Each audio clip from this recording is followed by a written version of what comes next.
ಗೋಕರ್ಣದ ಗುಹೆಯಲ್ಲಿ ರಷ್ಯಾ ಮಹಿಳೆ ಇಬ್ಬರು ಮಕ್ಕಳು ವಾಸವಾಗಿದ್ದಂಥ ಪ್ರಕರಣ FRRO ಕಚೇರಿಗೆ ಹಾಜರುಪಡಿಸ್ತಾರೆ ಕಾರವಾರದ ಪೊಲೀಸರು. ಇವತ್ತು ಆ ಒಂದು ಗುಹೆಯಲ್ಲಿ ಇದ್ದಂಥ ರಷ್ಯಾ ಮಹಿಳೆ ಮತ್ತು ಇಬ್ಬರ ಮಕ್ಕಳನ್ನ ಇವತ್ತು FRRO ಕಚೇರಿಗೆ ಹಾಜರುಪಡಿಸ್ತಾರೆ ಕಾರವಾರ ಪೊಲೀಸರು. FRROಗೆ ಹಾಜರುಪಡಿಸಿ ನೀನಾ ಕುಟಿನಾ ಪ್ರೇಮ ಅಮ್ಮ ಮೊದಲು ಅಧಿಕಾರಿಗಳಿಂದ ಪಾಸ್ಪೋರ್ಟ್ ಪರಿಶೀಲನೆ ಪೇಪರ್ ವರ್ಕ್ ಬಳಿಕ ಮೂವರನ್ನು ಕೂಡ ರಷ್ಯಾಗೆ ಕಳುಹಿಸೋಕೆ ಸಿದ್ಧತೆಯನ್ನು ಮಾಡಿಕೊಳ್ಳಲಾಗ್ತಾ ಇದೆ. ರಷ್ಯಾಗೆ ಮರಳಿ ಕಳುಹಿಸೋಕೆ ಪ್ರಕ್ರಿಯೆ ಆರಂಭ ಆಗಿದೆ. FRRO ಪ್ರಕ್ರಿಯೆ ಈಗ ಆರಂಭ ಆಗ್ತಾ ಇದೆ. ಹೆಚ್ಚಿನ ಮಾಹಿತಿ ನೀಡ್ತಾರೆ ನಮ್ಮ ಪ್ರತಿನಿಧಿ ಪ್ರಜ್ವಲ್. ಈಗ ನೇರ ಸಂಪರ್ಕಕ್ಕೆ ಜಾಯಿನ್ ಆಗಿದ್ದಾರೆ. ಪ್ರಜ್ವಲ್, ರಷ್ಯಾದ ಮಹಿಳೆ ಗೋಕರ್ಣದ ಗುಹೆಯಲ್ಲಿ ಇದ್ರು ತನ್ನ ಇಬ್ಬರು ಮಕ್ಕಳ ಜೊತೆ. ಈಗ ಅವ್ರನ್ನ ಮರಳಿ ಅವರ ದೇಶಕ್ಕೆ ಕಳುಹಿಸೋಕೆ ಸಿದ್ಧತೆಗಳು ಆಗ್ತಾ ಇದೆ. ಹೇಗೆಲ್ಲ ಇರುತ್ತೆ ಪ್ರಕ್ರಿಯೆ, ಯಾವಾಗ ಆಗಬಹುದು ಇದೆಲ್ಲ? ಮಧುಸೂದನ್, ಗೋಕರ್ಣದ ಗುಹೆಯಲ್ಲಿ ರಷ್ಯಾದ ಮಹಿಳೆ ಹಾಗೂ ಇಬ್ಬರು ಮಕ್ಕಳು ವಾಸವಿದ್ದಂಥ ಪ್ರಕರಣಕ್ಕೆ ಸಂಬಂಧಪಟ್ಟಂತೆ ಈಗಾಗಲೇ ಕಾರವಾರ ಪೊಲೀಸರಿದ್ದಾರೆ. ಅವರನ್ನ ಬೆಂಗಳೂರಿಗೆ ಕರೆತಂದಿದ್ದಾರೆ.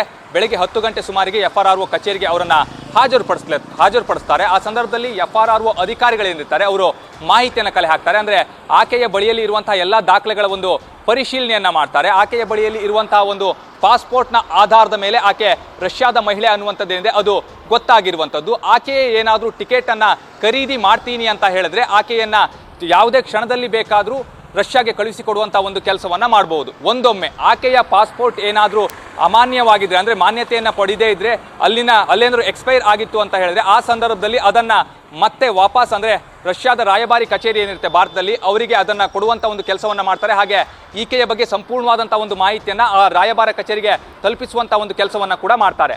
ಅನಂತರದಲ್ಲಿ ಅವರಿಂದ ಮತ್ತೊಂದು ಹೊಸ ಪಾಸ್ಪೋರ್ಟ್ ಅನ್ನು ಪಡೆದು ಆಕೆಯನ್ನ ಕಳುಹಿಸುವಂತ ಒಂದು ಕೆಲಸಕ್ಕೂ ಕೂಡ ಮುಂದಾಗಬಹುದು. ಅಲ್ಲಿಯವರೆಗೂ ಕೂಡ ಆಕೆಯನ್ನ ಡಿಟೆನ್ಷನ್ ಸೆಂಟರ್ನಲ್ಲಿ ಇಡುವಂತ ಒಂದು ಕೆಲಸವನ್ನ ಮಾಡ್ತಾ ಹೋಗ್ತಾರೆ. ಅಂದ್ರೆ ಈ ಒಂದು ಪ್ರಕ್ರಿಯೆ ಹೇಗಿರುತ್ತೆ ಅಂತ ಹೇಳಿದ್ರೆ, ಆಕೆ ಟಿಕೆಟ್ ಅನ್ನು ಅಫೋರ್ಡ್ ಮಾಡ್ಕೊಳ್ಬಹುದು ಅಥವಾ ಆಕೆಯ ಕುಟುಂಬಸ್ಥರನ್ನ ಸಂಪರ್ಕಿಸಿ ಅವರು ಈಕೆಗೆ ಟಿಕೆಟ್ ಅನ್ನ ಕೂಡ ಬುಕ್ ಮಾಡಬಹುದು.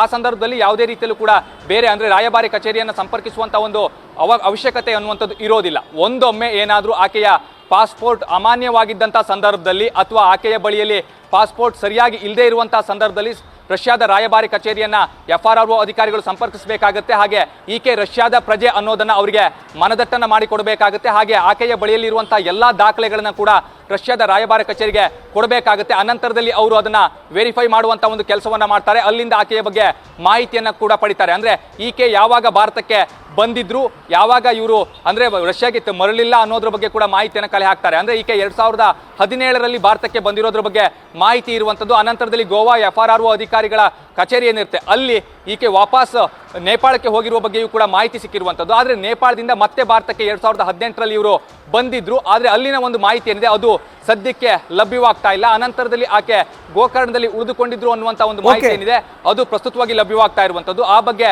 ಸಂಪೂರ್ಣವಾದಂಥ ಒಂದು ಮಾಹಿತಿಯನ್ನು FRRO ಅಧಿಕಾರಿಗಳು ಕಲೆಕ್ಟ್ ಮಾಡ್ತಾರೆ. ಕಲೆಕ್ಟ್ ಮಾಡಿದಂಥ ನಂತರದಲ್ಲಿ ಮುಂದಿನ ಪ್ರಕ್ರಿಯೆಗೆ ಚಾಲನೆ ಅನ್ನುವಂಥದ್ದು ಸಿಗುತ್ತೆ. ಮಧುಸೂದನ್, ಧನ್ಯವಾದ ಪ್ರಜ್ವಲ್ ನಿಮ್ಮ ಮಾಹಿತಿಗೆ.